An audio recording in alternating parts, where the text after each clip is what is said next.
Nurse? Sir, anak. Dumudugo ang ilong ng anak ko. Ma'am, kailan po nagsimulang dumugo ang ilong niya? Ngayon lang, nurse. Gano'n na po karami yung dugo na lumabas sa ilong niya? Patak lang po ba or kaya pong sukatin ng kutsara? Patak rin lang, nurse. Mami! Mami! Ayun, Mami! nurse. Meron na naman. Naku, dugo nga. Ma'am, nilalagnat po ba siya? Oo, nurse. Ilang araw na po? 5 araw na. Sumasakit po ba yung tiyan niya? Sweetie, sumasakit ba ang tiyan mo? Yes, mommy, tummy hurts here. Oo, nurse, sumasakit daw. Anong kulay po ng dumi niya? Maitim, nurse. Parang dinuguan. Ilang araw na po siyang dumudumi ng maitim? Kanina lang. Ang taas ng lagnat niya, ma'am, 39. Oo, nurse, ganyan lagi kataas yung lagnat niya. May mga rashes na rin pala siya, ma'am.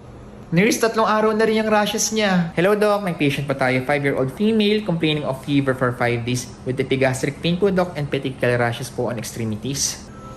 Baby, love ka ni Mami. This morning, Doc, may 2 episodes po na epistaxis pero patak-patak nila po with black taristol na rin po siya.